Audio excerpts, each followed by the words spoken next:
Hello everyone. आज हम फिर से स्टार्ट करने जा रहे हैं यूजीसी नेट पीवाईक्यू सीरीज़ का हमारा नेक्स्ट वीडियो। यूजीसी नेट के जो हमारे प्रीवियस ईयर क्वेश्चन होते हैं वो बहुत इंपॉर्टेंट हो जाते हैं, क्योंकि आपको एक तो पैटर्न देखने को मिलता है कि कौन सा पैटर्न है अभी तक का, या फिर नए नए क्या अपडेट्स आ रहे हैं। Like for example map based question अब ज़्यादा आ रहे हैं, स्टेटमेंट बेस्ड क्वेश्चन ज़्यादा आ रहे हैं, असर्शन रीजन बेस्ड क्वेश्चन ज़्यादा आ रहे हैं। तो आपको एक आइडिया मिल जाता है। प्लस आपको ये भी पता चलता है कि कौन कौन सा चैप्टर है या कौन कौन सा एरिया है, कि हिस्ट्री का सिलेबस इतना बड़ा है, आपको उस पर फोकस करने की ज़्यादा ज़रूरत है। तो अब लेट ना करते हुए हमारा आज का वीडियो स्टार्ट करते हैं। ये थोड़ी सी इन्फॉर्मेशन है मेरे लिए या मेरे बारे में। तो आज का जो हमारा फर्स्ट क्वेश्चन है वो बात करता है कि बृहस्पति कौन होते हैं। बृहस्पति हमारे 4 ऑप्शन दिए गए हैं। इसमें बात की जा रही है पहले ऑप्शन की कि क्या वो ऐसे ऑफिसर होते हैं जो युद्ध में लीड करते हैं, या फिर वो राजा के एक सीनियर मिनिस्टर होते हैं। थर्ड बात कर रहा है कि क्या वो आम सभा को वो जो उसका नेतृत्व करते हैं, उस पर प्रिसाइड करते हैं, वो होते हैं, या ये गांव के मुखिया होते हैं। तो बृहस्पति हमारे जो होते हैं वो युद्ध में नेतृत्व करने वाला ऑफिसर होते हैं, उनको हम बृहस्पति कहते हैं। नेक्स्ट क्वेश्चन जो हमारा है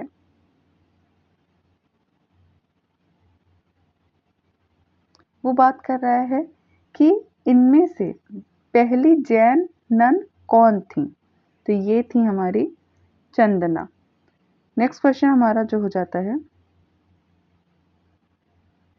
वो बात कर रहा है स्त्री धन के बारे में, कि स्त्री धन की जो हमें इंफॉर्मेशन है वो इनमें से दिए गए हुए किस डॉक्यूमेंट में मिलती है। तो ये क्वेश्चन आप देखोगे तो असिस्टेंट प्रोफेसर एग्जाम्स में भी आया है और यूजीसी में भी कई बार रिपीट हुआ है।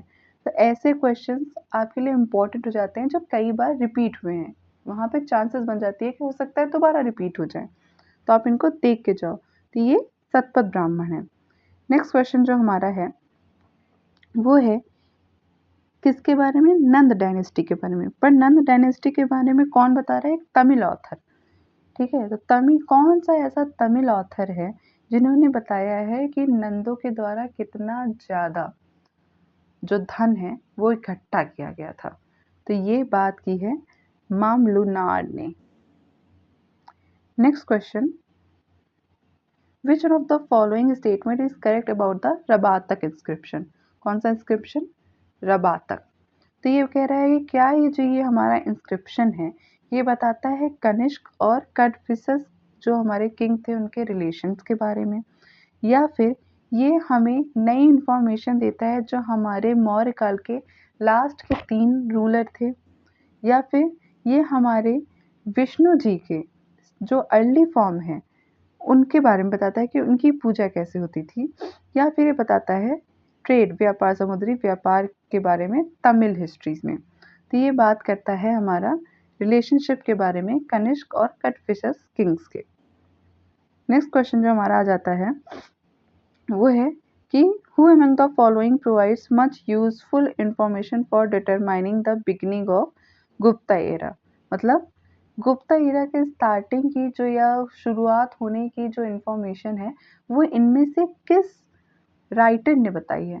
तो आप यहाँ पे देखोगे तो फाहियान जो है हमारा वो चंद्रगुप्त सेकंड के टाइम पे आया था। तो अगर वो एकदम स्टार्टिंग में आ रहा है तो जाहिर सी बात है उसने ही बताया होगा उसके स्टार्टिंग के गुप्ता के कैसे शुरू हुआ था। नेक्स्ट क्वेश्चन पे हम आ जाते हैं।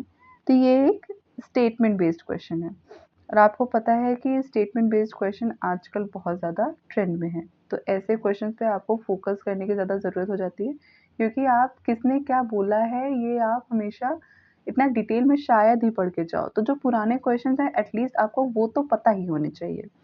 इसमें बात की जा रही है कि अलाउद्दीन खिलजी किसी काजी से कहते हैं। काजी कौन, जो आप ये कह सकते हो एक तरह से ये जज का भी रोल करते थे, एक तरीके से ये बताते भी थे कि हमारे मुस्लिम क्या कहते हैं जो रूल्स हैं वो क्या होते हैं, और ये क्या कहते हैं रूलर्स को कभी कभी सलाह भी देते थे और उनकी बातें बताते थे। तो बहुत सारा रोल था काजी का।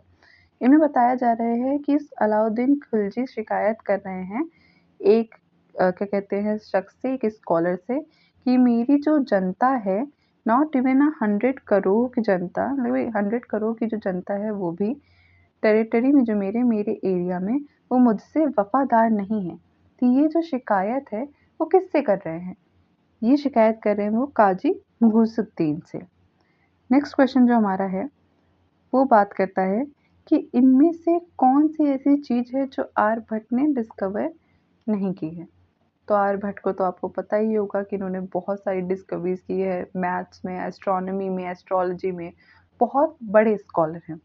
ठीक है, तो इनमें से 3 चीज़ की बात, 4 चीज़ की बात हो रही है। 3 शायद आर्यभट्ट ने की है, 1 किसी और ने की है, हमें वही फाइंड आउट करना है। पहली बात करता है कि अर्थ जो है हमारा वो स्फीयर शेप का है। ठीक है, चलो किया होगा। अर्थ जो है हमारा वो अपने धुरी पे रोटेट करता है, कर दिए होंगे। अर्थ रिवॉल्व्स अराउंड द सन, अर्थ जो हमारा सूर्य का चक्कर लगाता है। अच्छा, the shadow of the earth falling on the moon cause Eclipse, अच्छा ग्रहण के बारे में बता रहा है। तो इनमें से सारी इंफॉर्मेशन आर्यभट्ट ने बताई है, लेकिन एक को छोड़ के, और वो है कि अर्थ जो है वो सन के अराउंड चक्कर लगाता है। तो अगर इन्होंने नहीं बताई तो किसने बताई है? कॉपरनिकस ने बताई है। नेक्स्ट क्वेश्चन जो हमारा है वो है, वो पूछता है कि पहला एपिग्राफिक एविडेंस, एपिग्राफिक मतलब पुरालेख एविडेंस, किसका? सती का, हमें कौन से इंस्क्रिप्शन में देखने को मिला है? तो ये क्वेश्चन तो आई थिंक बहुत फेमस है, तो इसका आंसर हम डायरेक्टली बोल देते हैं, क्या है? एरन पिलर, किसका? भानुगुप्त का। नेक्स्ट क्वेश्चन की जो हम बात करते हैं वो आता है और पूछता है कि एक आपको टर्म दिया है, क्या नाम है उसका? बुरंजिस, और ये क्या है वो पूछ रहे हैं। तो हो सकता है आप लोगों को भी ना पता हो, मैंने भी जब तक नहीं पढ़ा था मुझे नहीं पता था। तो ये क्वेश्चन, ऐसे क्वेश्चन जो बहुत ज़्यादा आप कह सकते हो अटपटे हैं और इतना ज़्यादा पॉपुलर नहीं है, ऐसे क्वेश्चन दोबारा आने के चांसेस बढ़ जाते हैं। तो हम बात करेंगे, क्या ये कोई एक ट्राइब है नेपाल में, या कोई हमें नई साइट मिली है, कौन सी? नौपाषाण युग में कश्मीर में, या फिर ये जीनोलॉजिकल रिकॉर्ड्स है असम का। जीनोलॉजिकल मतलब वंशावली रिकॉर्ड्स, या फिर ये मदर गॉडेस है, मदर गॉडेस मतलब मातृ देवी, जो उड़ीसा में पूजी जाती हैं। तो ये जो बुरंजिस है ये वंशावली रिकॉर्ड्स है असम का। नेक्स्ट क्वेश्चन है हमारा, who among the following Gupta ruler issued gold coins with lowest percentage of gold. तो आप इस क्वेश्चन को देखें तो पहले ही आपको पता चल गया होगा ये लेटर गुप्ता के बारे में बात कर रहे हैं, क्योंकि स्टार्टिंग के गुप्ता में आप देखोगे कि गोल्डन पीरियड था। ठीक है, तो स्वर्ण की जो क्वालिटी थी या गोल्ड कॉइन की जो क्वालिटी थी और भी अदर कॉइन्स की जो क्वालिटी थी वो बहुत सुप्रीम होती थी, अच्छे लेवल की थी। लेकिन बाद में आके लेटर गुप्ता के टाइम पे आके ये क्वालिटी बहुत ज़्यादा कम हो जाती है, बहुत ज़्यादा खराब हो जाती है। और ये जो स्टेटमेंट है, ये जो क्वेश्चन पूछ रहा है, ये पर्टिकुलरली जो हमारा एसोसिएट होता है वो विष्णुगुप्त से होता है। नेक्स्ट क्वेश्चन है हमारा कि इसमें पूछा जा रहा है कि जो एडमिनिस्ट्रेशन में हमारे क्या कहते हैं, शासन व्यवस्था में जो है वो महिलाओं की भागीदारी आखिर किस डायनेस्टी में ज़्यादा थी। तो महिलाओं की भागीदारी के लिए तो सरकार आज भी बहुत सारे काम कर रही है, बहुत सारी स्कीम्स लेकर आ रही है, प्रमोट कर रही है। तो सोचो उस टाइम पे, लाइक अर्ली मिडिवल्स टाइम का ये पीरियड है वो, तो कौन सी ऐसी डायनेस्टी थी जिसने महिलाओं को इतना बढ़ावा दिया? तो ये है हमारी चालुक्य डायनेस्टी। नेक्स्ट क्वेश्चन जो है वो है कि a manuscript of Dhammapada written in Kharosthi script, कौन सी लिपि में लिखा गया है? खरोष्ठी स्क्रिप्ट में लिखा गया है। कौन सा धम्मपद? एक धम्मपद हमें मिला है। ठीक है, एक धम्मपद है जो खरोष्ठी स्क्रिप्ट में लिखा गया है, और वो हमें किस प्लेस से मिल रहा है? तो आप खरोष्ठी स्क्रिप्ट देखोगे ना, तो आप आइडिया शायद लगा सकते हो कि ये हमें खोतन से मिला है। Next question, identify the sultan who started the practice of putting on the टंका the name of the mint town। मतलब कि टंका पे जो हमारे क्या कहते हैं, आप ये कह सकते हो टंका क्या होता? एक कॉइन था जो दिल्ली सल्तनत के टाइम का था। तो उस टंका, उस कॉइन पे ये लिखना कि ये कहाँ पे इसको जो है, कौन से टकसाल से पे इसको बनाया गया है, ये लिखने की प्रथा किसने शुरू किया था? तो भाई जिसने सारी चीज़ों को ऑर्गेनाइज़ किया था दिल्ली सल्तनत में, और सबसे पहले किसने ऑर्गेनाइज़ किया था?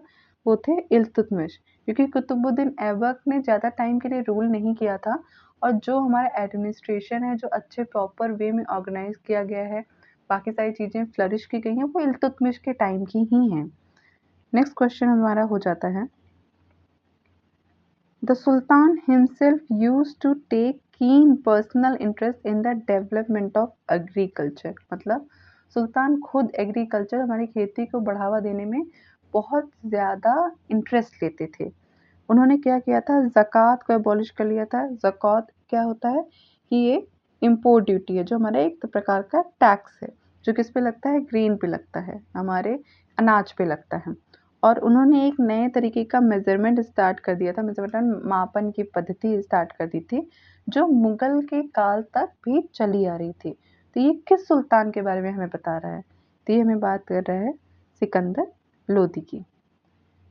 नेक्स्ट क्वेश्चन जो हमारा है, वो पूछ रहा है कि अमृत कुंड क्या है? कोई बुक हो है which deals with different exercises and practices for health।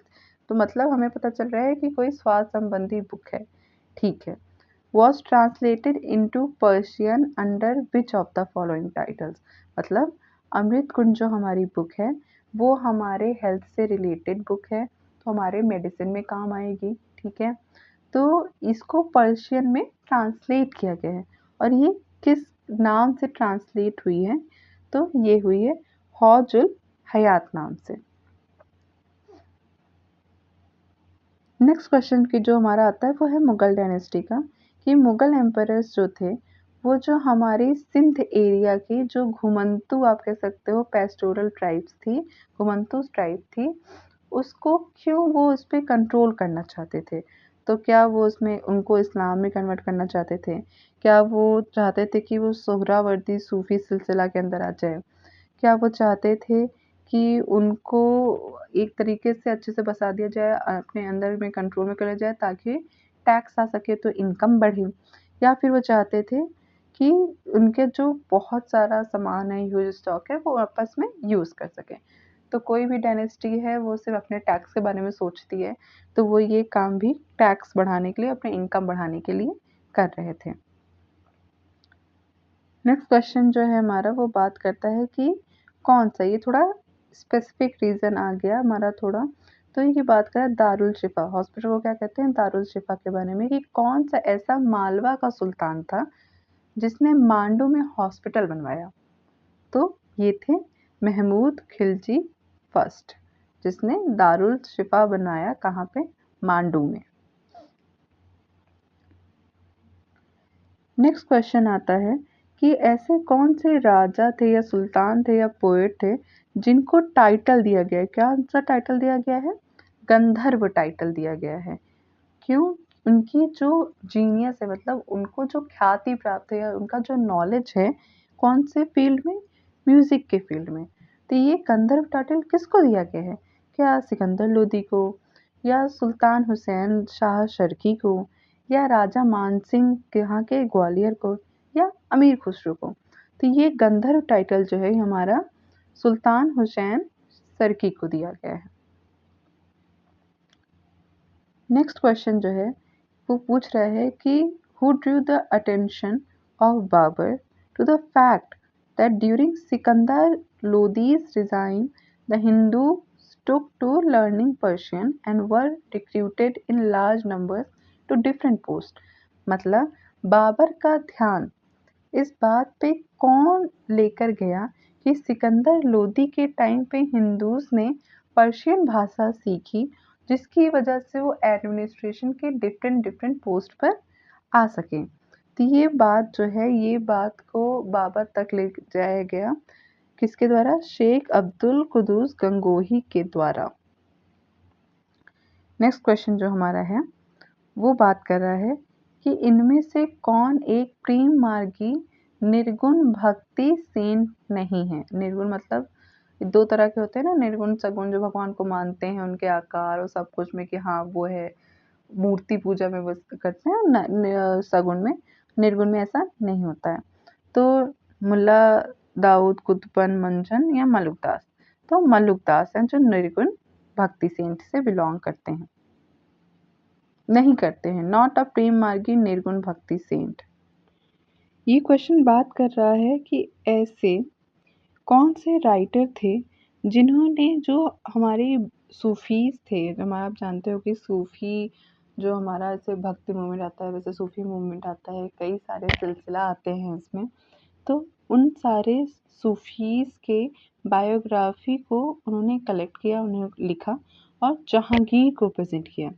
क्या वो मासिर उल अमरा में या तज़किरात उल उमरा में, अखबार उल अख्यार में या ज़कीरात उल ख्वानीन में? तो ये हुआ था अखबार उल अख्यार में। और इस बुक को लिखा किसने था? तो शेख दहलवी ने लिखा था इस बुक को।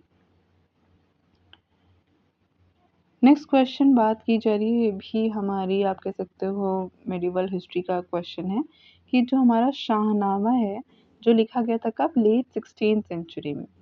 ये किसकी लाइब्रेरी में प्रिपेयर किया गया था, किसकी लाइब्रेरी में लिखा गया था? प्रिंस मुराद, खुर्रम, अब्दुल मजीद आसफ खान या अब्दुल रहीम खाने खाना? तो ये लिखा गया था अब्दुल रहीम खाने खाना के लाइब्रेरी में। नेक्स्ट क्वेश्चन जो हमारा बात करता है वो बोलता है कि रत्न काटने के लिए बेल्ट का यूज़, बेल्ट ड्राइव का यूज़ कौन से ऐसे हमारे यात्री हैं जिनके उल्लेख में हमें ये देखने को मिलता है? तो ये हमारे हैं टैवर्नियर एंड फ्रायर। दूसरी हमारी जो बात हो रही है वो ये हो रही है कि हमारा जो मेडिवल भक्त पीरियड है या भक्तास के बारे में जो है, उन सारी इंफॉर्मेशन एक बुक में जो कलेक्ट की गई है वो कौन सी बुक है? सिंगल वर्क उसमें कौन सा है जिसके में सारे हमारे भक्तास के बारे में इंफॉर्मेशन है? तो ये है भक्तमाल। कौन सी? भक्तमाल। नेक्स्ट क्वेश्चन जो हमारा बात कर रहा है वो पूछ रहा है कि तमिल सिद्धा के बारे में कौन सी बात सही नहीं है? पहली बात है कि आप तिरुमुलार ग्रेटेस्ट थे, सबसे महान थे तमिल सिद्धास में। दूसरी बात कर रहा है कि तमिल जो सिद्धिज़्म है, क्या वो एंटी ब्राह्मणिज़्म और एंटी रिचुअलिज़्म का लाइक वहाँ पे ऐसे प्रॉपर रिचुअल या तौर तरीके नहीं फॉलो किए जाते हैं वो बताता है? या तमिल सिद्धांत जो है वो हमारे शिवा और मुरुगन को, तमिल डिटी को, उनको मुरुगन आपको शायद कार्तिकेय उनके बारे में ज़्यादा इम्पोर्टेंस देता है। और चौथा बोल रहा है कि इसका जो चीफ सेंटर है वो तोंडिनाडु और पांडीनाडु में है। तो हमारा जो सॉरी, जो इस क्वेश्चन का आंसर है वो है 4। इसका जो चीफ सेंटर है वो तोंडिनाडु और पांडीनाडु नहीं है। नेक्स्ट क्वेश्चन जो है हमारा ये पूछ रहा है कि 1914 तक जो हमारी 3/4 इंडियन इन्फेंट्री है, मतलब कौन, जो हमारी इंडियन पैदल सेना है वो कौन से इलाके से आती थी? तो आपको पता होगा कि इसका जो सबसे बड़ा इलाका है वो है हमारा Punjab, Nepal, north western frontier province. इस एरिया से हमारे सबसे ज़्यादा जो इन्फेंट्री है वो आती थी। नेक्स्ट क्वेश्चन जो हमारा बात कर रहा है वो है कि इनफेमस सेक्शन 124A जो सिडिशन से रिलेटेड है वो इंडियन पीनल कोड में एक एक्ट के द्वारा, कौन से एक्ट के द्वारा? 27th एक्ट के द्वारा इनकॉर्पोरेट किया गया। और ये कब हुआ था, किस साल हुआ था? आप सिडिशन का मतलब समझ रहे हो? सिडिशन का मतलब होता है राजद्रोह। तो राजद्रोह वाला जो हमारा एक्ट था वो कब आया था? ये आया था 1870 में। नेक्स्ट क्वेश्चन जो हमारा है वो बात कर रहा है ट्रेड के बारे में कि 1850 के जो ये हमारी सदी थी उसमें बड़े बड़े बड़े हमारे इंडस्ट्रीज़ क्या हो रहे थे, वो राइज कर रहे थे, इंडस्ट्रीज़ आ रही थी, लग रही थी। तो ऐसी कौन सी कम्युनिटी थी जो वेस्टर्न कोस्ट पे कॉटन और ओपियम का ट्रेड करती थी, व्यापार करती थी? वेस्टर्न कोस्ट मतलब हमारा कौन सा? ये हमारा हो गया अरेबियन सी से लगा हुआ गुजरात, मुंबई, महाराष्ट्र, इधर साइड के जो हमारे कोस्ट हो गए, जो हमारे तट हो गए, उस इलाके में कौन से ऐसे लोग थे जो ट्रेड करते थे? तो आप देखोगे कि पूरा जो हमारा वो गुजरात से लेके आप केरला तक का जो एरिया देखोगे, वहाँ पे बहुत पहले से क्या कहते हैं, एक कम्युनिटी बसी हुई है। शायद आप नीचे साइड में जाओगे तो हमारे आ जाएंगे मुस्लिम्स एंड कौन आ जाएंगे, पारसीज। पूरे ये जो हमारा वेस्टर्न कोस्ट है इन पे इन्होंने ये जो कॉटन और ओपियम है इसमें क्या कहते हैं बहुत ज़्यादा ख्याति और बहुत ज़्यादा प्रोमिनेंट रोल निभाया था इसके ट्रेड में।